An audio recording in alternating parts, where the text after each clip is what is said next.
Tantor Audio, a division of Recorded Books, presents Karma's Spell by L.A. Boreff, Lacey Carter Anderson, and Helen Scott. Narrated by Tiffany Morgan and Cody Roberts. Chapter 1. Emma. My phone started ringing and I groaned, reaching for where it should have been on the nightstand. Instead, I lost my balance, rolled off the bed, and hit the floor, knocking the air from my lungs. When I could manage to make a sound, it came out something like a sad cow, and my eyes flew open. Okay, I wasn't in my bedroom. I was lying on my normally neat living room floor, but underneath me was the unmistakable crunch of chips that had fallen on the floor and been forgotten. And above me, I saw through the glass table well enough to spot 3 empty wine bottles and an almost empty overturned ice cream carton that had leaked onto the table. A headache, unlike anything I'd felt in years, blazed to life, and I groaned at the memory of my night of binge-watching. Yeah, sure, I'd finally watched that show with the hottie everyone was always talking about, and yeah, maybe when I was halfway through my second bottle, I'd started shouting, "I'll throw a coin to you, you hot fox, you." But no, I wasn't proud of myself. I realized the phone was still ringing and groaned as I sat up and snatched it. Seeing my little brother's name, I swiped the screen and meant to say hello, but instead my voice trailed off as I said, Well, that about summed things up, didn't it? There was a pause on the other end of the line. You okay, Emma? I crawled to the couch. Yeah, never better. You sure? Because last night you called me a lot. I cringed and pressed a throw pillow to my face and screamed into it for a second, then dropped the pillow onto the chips. Yeah? What did I say? He was quiet for a long minute, and I wondered what he was thinking. He couldn't exactly say I was too old for this. In my 42 long years, I'd managed to live a responsible life. I'd always done the right thing. I'd always made the smartest choices. While Henry, I had no doubt he'd be dead if I wasn't constantly bailing him out. Are you and Rick getting a divorce? My stomach dropped. I hadn't actually said the words out loud, not to anyone, but I guess all I needed to do was get drunk for the first time since college, and who knew what I'd done. I released a slow breath and let my hand fall back. It crunched, and I looked on the end table to find an open bag of chips. Unable to help myself, I reached in and stuffed some in my face. I was a mess, and if I was going to be a mess, then I might as well be a mess while I slid down screaming into all the carbs I'd denied myself for years. Yeah, I said, mouth full. Rick was cheating on me with his secretary. With Bella? I thought you said that girl was like a daughter to him. Didn't he even help her pay for college? He did, with money from my 401k. But I was a moron and really believed him when he said nothing was going on. My brother cursed under his breath. You okay? Sure. I reached for another handful of chips. I'm not going to help run his company anymore, though. The company I've sunk years and years into. The company I made into a successful business when he was paying his employees with cash advances from his credit card. A laugh that didn't sound like my own exploded from my lips. So, there's that. There's that shining nugget of fun that I can toss in the air like confetti, along with 20 years of marriage. Another slightly crazy laugh came, and this time I coughed out some chips. No offense, but you don't sound like you're doing well. Need me to come there? There was legitimate concern in my brother's voice, and my brother wasn't exactly good with empathy or even picking up on other people's emotions. I swallowed the rest of my chips and slowly sat up. Around me, the living room was trashed, and the screen was paused on a view of my new celebrity crush sitting in what was supposed to be something like a hot tub. How many times had I replayed him in that hot tub last night? I cringed. Too many. Way too many. I think I was one more drink away from kissing the screen. No more alcohol for me. Alcoholic drinks and I didn't mix well. I sighed. No, I don't need you to come here. I'll figure it out. I promise. I'll be okay. If you're sure. He sounded like he didn't believe me. I stood and started gathering the party-sized load of empty bags of chips. Frowning, I looked around myself, then decided to stack it all on the box of pizza, a box that was empty, too. So, Henry, what do you need? Actually, some stuff came up and how much do you need? Maybe like 500? I sighed. It wasn't exactly the best time to be giving away money now that I was newly unemployed and had no idea what my life was going to be like. But Henry always came first. He was my only sibling, my little brother by 5 years, and he needed me. I'll send it over. Thanks, sis, he said, then hung up. Henry was never good at saying goodbye, but then when he was younger, a lot of people never thought he'd go on to get a job, have a relationship, or anything. It was a testament to how much my parents loved him that they got him into the right therapist and with the right teachers. Now, it wasn't as obvious as when he was little that he was autistic, but although he had his job and lived on his own in our parents' old house, he still had me handle things like the bills, setting up doctor's appointments, and all of those kinds of things. When I'd left our hometown, it had been the hardest thing either of us had to do since our parents died. I swallowed the lump at the back of my throat as I remembered the night of the car crash.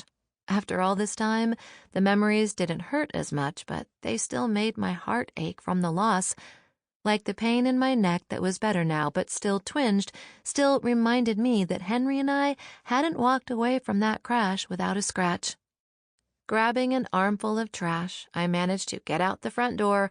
The garbage can was still at the curb, something I was used to Rick taking care of, so I awkwardly made my way down to the street. The entire time I found myself glaring at the black bin. Rick had one chore around the house, one, but it still irritated me that now I had to do that. Now I had to do everything, because I no longer had a partner. Stupid trash can and stupid trash human being. I was about to awkwardly try to open the bin when a sound made me lift my head. My teeth grit together. The neighbor's kid loved to fly around the corner like it was his own personal mission in life to come up the hill of our street and go airborne. I'd talked to his parents more times than I could count, but they didn't care. Said something about being an internet personality and that his car videos always got a lot of likes. I'd added them to my list of people who needed karma's big boot to kick their asses. I was about to toss the trash in the can when I saw a woman starting to walk across the road just at the top of the hill. My heart dropped into my stomach. I knew that from the time I heard the idiot kid's car and him getting to the top of the hill was no time at all. Any minute he'd come flying at her. "Hey!" The older woman continued limping across the road. "Hey!" I shouted again, dropping the trash on the ground. I didn't know what I was doing when I started running. I was sure the neighbors were going to look out of their windows at any second and see me racing along, barefoot, in stained pajamas, braless boobs flopping, but I couldn't shake the feeling that if I couldn't get there in time, something bad was going to happen. I'd nearly reached her when I heard the car's engine at the bottom of the hill. Everything inside of me said not to step into that street, not to run right to the place I knew a car was about to be, but the woman was there, a woman who would die if I wasn't fast enough. My hands stretched out as I saw a flash of the kid's car, and I shoved the older woman, trying not to slow down as I did. Something hit my shoulder hard, and then I was on the pavement, panting, pain radiating through my arm as I stared at the early morning sky. A groan exploded from my lips, but the squeal of tires drowned it out. I rolled onto my good side and saw the idiot kid's car, the mirror lying broken on the ground. His door opened. He stepped out, eyes wide, swore, and got back into his car and drove off. Little idiot is going to get a beating from karma when I was still gasping for air as I tried to struggle to my feet. Karma will get him, don't you worry. I stiffened and looked in the direction of the voice. The older woman stared down at me, and I was stunned into silence for a minute. She had a strange elegance about her, like royalty. Her hair was pure white and mostly concealed beneath a pale pink hat with a flower, and she wore a matching pink suit with a skirt. Her hands were folded over a cane, and she looked at me with amusement. I climbed to my feet, gripping my shoulder, my teeth clenching together so I didn't cry out in pain. "Are you okay?" She nodded. "But you're not okay." "I think it's just dislocated," I said, but the truth was I had no idea. I just knew it hurt so much I was about to vomit. "I'm sure I'll be fine." That smile of hers didn't change. "Your husband is an asshole. You never have any fun, and you wish your life was completely different." After a second, I realized my mouth was hanging open. "Oh, and you're giving and kind and threw yourself in front of a car for a stranger." I forced my mouth to work. How is... Not to worry. But believe me, karma's coming for that boy, and karma's coming for you. I frowned and looked back in the direction the car had gone, then back to the lady, but she was gone, which was impossible. Staggering off the road, I gave in to the heaving in my stomach and hurled into Mrs. Wilder's prized roses, wiped my mouth with the back of my hand, then headed for my house. I ignored the wine bottles scattered by the curb, the empty pizza box, bags of chips, and ice cream carton, and stumbled into my house, locking the door behind me. Breathing hard, I went to the couch and fell onto it. Darkness swallowed me, but my last thought was that I was probably losing my mind, that there was never any old woman, that maybe there wasn't even a car. I could handle losing my husband. I couldn't handle losing my mind. Chapter 2. Emma. I woke up to hear pounding at my door. Blinking my eyes open, I hissed in a breath as my shoulder throbbed. Using my good hand, I pushed myself into a sitting position, and my stomach rolled from the wave of pain. It radiated through my chest and down my arm. The sudden urge to hurl again came over me, and stars danced in front of my vision. The pounding came again, and I stood, the ground tilting under me, and headed for the door. Before I knew what I was doing, I threw back the brand-new locks and opened the door. On the other side, my ex-husband stood with his new girlfriend next to him. He looked ridiculous. He had obviously put plugs in his dark hair, and I could have sworn he had makeup and even eyeliner on. He was wearing skinny jeans and a shirt with a band logo on it, a band I happen to know he hated. The woman at his side was barely 20, young enough to be his daughter, and she wore a cut-off shirt that exposed her belly button piercing and jeans that said "Wet and Wild Woman" along the side. I blinked at them both. It took my ex a long minute to speak, and then he launched into that irritating voice of his. "What the hell, Emma? What's going on? There's trash all over the front yard. You look like you slept in a dumpster. Is this some pathetic plan to try to win me back?" My head rang with every word that left his thin lips. "Win you back? Win you back? Like some cheater who can't manage money is such a prize, Rick." He flinched as I spoke. His new girl tossed her hair over his shoulder. I think he's a prize. I couldn't help but smile. But will you think he's such a prize when a few years from now he starts boning his new secretary? Her mouth dropped open. Close your mouth, sweetheart. You look stupid like that, I said, unable to help myself. Rick stepped in front of her. Leave her alone. I came to get my stuff, and then we're gone. Go ahead, I said. I put everything you own in boxes in the garage. After letting the neighbors' new puppies urinate all over them, but I kept that to myself. He gave a huff. I was going to let the lawyers tell you, but since you continue acting like a bitch, I'll save them the trouble.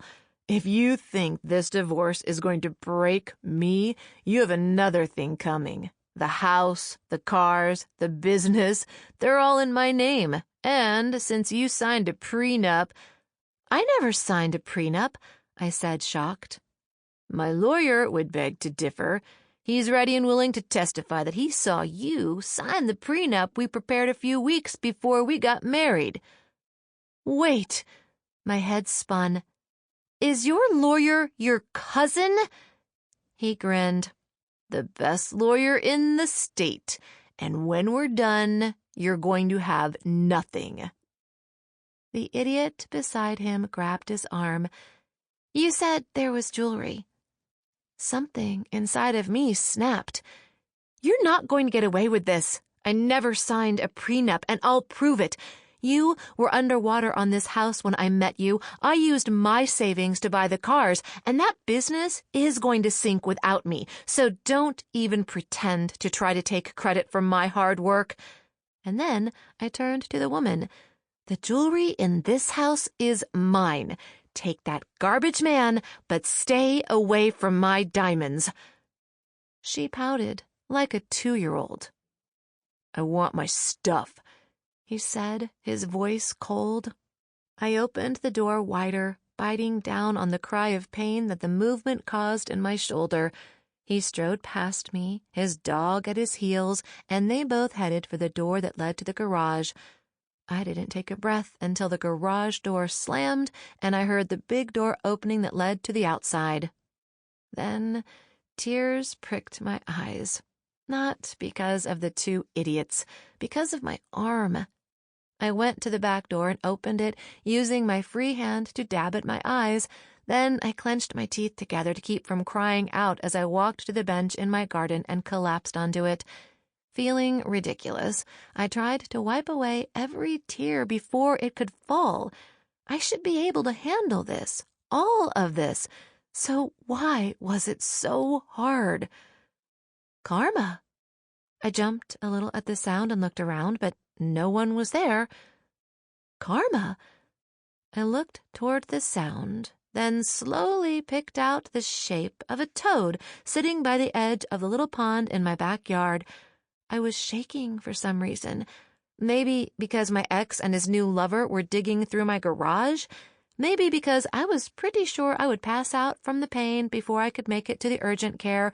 Or maybe because I could swear the toad kept saying the word karma, but I couldn't be sure.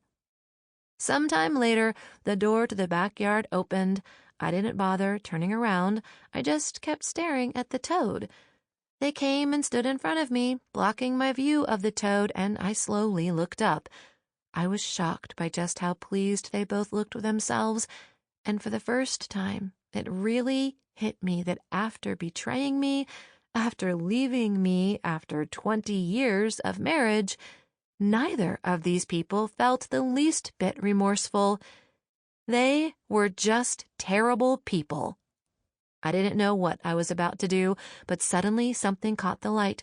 I stood slowly to find that she, this bitch child who was banging my piece of shit husband, was wearing my mother's necklace. The locket with her image inside, and easily the most important thing I own. My mother's locket! Horror rose inside me, pure shock that they could possibly be this cruel. My ex shrugged. I own everything in this house anyway. The fuck he did. anger like nothing I'd ever felt in my life coursed through me. Breathing hard, I tried to calm myself, but it was as if white-hot fire filled my lungs and the air warmed around me like the moment before a volcanic explosion. I even imagined the ground starting to shake. It had to be in my head, but it was all I could do to keep from clawing at this bitch with my good hand. I couldn't attack her, though, because if she fought back, I'd pass out from the pain in my arm. Lifting my good hand, I pointed at them both. "Karma's going to get you." And I knew I sounded a little crazy, but then the toad on the ground croaked again, and I said the first thing that came to my mind. You're both freaking toads." From one blink of the eye to the next, they were gone. I stood, confused, when I heard a croak and slowly lowered my eyes. There, where they were standing, were 2 toads, and their clothes beneath them in piles, and one of the toads had my mother's necklace lying over it. Slowly, I knelt down and picked up the locket. The toads gave me sad croaks as I blinked back down at them, and my legs shook as I slowly stood back up. Did I just turn them into toads? That was not possible. This was like the old lady and the car. I was having some kind of breakdown. I was losing my mind. I needed to get out of here. I raced inside and ignored the messy living room. Going to my room, I used one hand to pick out a shirt, pants, and a bra, and I dressed one-handed, finally giving in to the pain and screaming when I had to get my arm into the shirt. Then, fully dressed, I grabbed my keys and headed out the front door. There, parked in my driveway, was my ex's car. My heart raced. I moved through the backyard like I was in a nightmare. The toads weren't on the piles of clothes anymore, but I knelt down and found my ex's wallet and keys in the pants. If this was some sort of breakdown, it was a good one. And if I really just turned them into toads, I needed to hide the evidence. I'd seen way too many detective shows. If they turned up missing, I was the first person anyone would look into, and if the police found their clothes and car here, I was in trouble. I didn't know what I was doing when I grabbed their stuff with my good hand and ran back out front, but I threw their clothes into the passenger seat and put the keys in the ignition. The back seats were full of my ex's stuff, and I saw my jewelry box on the floor. Gritting my teeth, I put the car in reverse and pulled out of my driveway. I was going to toss the clothes in a random dumpster, then leave the car at his new apartment complex. When I was done, I'd take a cab to the hospital near me and get my shoulder fixed. Oh, and I was going to take back my jewelry box. After that, I had no idea, but I had to figure out what the heck was going on and get out of town until I got a grip. Fortunately for me, I knew just where I was going to go. Home. Chapter 3. Emma. Mystic Hollow was the perfect little town, and as I drove down the coast, windows rolled down, I felt another wave of anger at my ex. I should have never left this town. The salty water, the white beaches, even the woods, they were all a part of me. I had all of my best memories in this place. It had never stopped feeling like home. But he hadn't wanted to move here, so we didn't. I resented him for that, but I resented myself even more. Because with each day that had passed since the day of strangeness, I'd started to realize how many times I'd given in to Rick. I'd given in until I was living a life I wasn't happy in, and that was just as much on me as it was on him. I shifted my shoulder in the brace and took the next one-handed curve in the road slowly. The urgent care doctors had said I'd probably bruised my bones, but they'd fixed the dislocated shoulder, so it wasn't nearly as painful as before. Not that you'd know it from the gnarly bruise that had spread over my painfully white skin. Still, I was hurting as I came to this last stretch of the drive. A couple days in a car was already hard on my bum, back, and neck. The shoulder just added a whole other fun element to being crammed into a car all night. Slowing down even more, I reached the road with all of the beautiful beach houses spread out, facing the ocean. If I stayed on this path, I'd come to the town of Mystic Hollow, and if I kept going, I'd find woods in every direction. This place was isolated, which was exactly what I needed. I turned another curve and saw the spot where the road broke off. One way led to the quiet street with beach houses, and the other went into town. I took the quiet road, watching the ocean waves between the houses and tilting my face up to feel the sunlight on it. My gaze pulled from the ocean, and I looked ahead, waiting to catch sight of our house. But when it came into view, I was a little surprised. It was in rougher shape than I remembered. Pulling into the driveway, I killed the engine and climbed out. Outside, the scent of the ocean was even stronger, and the sound of the waves hitting the shore was like the sweetest music. Muscles I didn't know were clenched relaxed, and I walked slowly to the porch. My brother rose from one of the 2 rocking chairs, and I froze. Was he taller than I remembered? Henry was always so tall and so thin. His dark hair, the same almost black-brown shade as my own, was still left long like when he was a boy, and yet he'd filled out a little. He even had some softness around his stomach.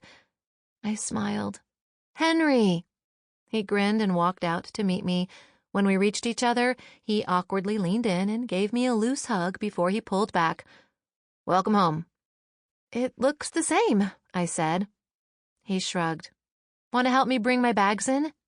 He nodded and went to the car and started unloading it. "What happened to your arm?" "Just a car accident." He stood to his full height, loaded with my bags, and I closed the door. We went back up the path, climbed the patio stairs, and headed inside. The big living room, filled with huge floor-to-ceiling windows, made me catch my breath. I wandered to the windows and pressed a hand to the glass, staring out at the wild waters. How many times had I laid by these windows and read as a child? How many times did I sit out on that beach and let the waves wash over me? "Do you want to go in your old room or Mom's and Dad's?" I stiffened and looked back at him. "You're not in the master?" He shook his head. I guess their room." He nodded and took off down the hall. I followed after him, through the big open kitchen, and past my old bedroom, the bathroom we shared, and his room, before coming to the last room. The door was open, but I entered hesitantly. After my parents had died, we'd stayed in this house. After a time, I'd redone this room, erasing most of the memories that hurt to remember, but still it felt weird to be in here. He set the bags down on the bed and turned back to me. "My girlfriend and I have plans to play War Guild online."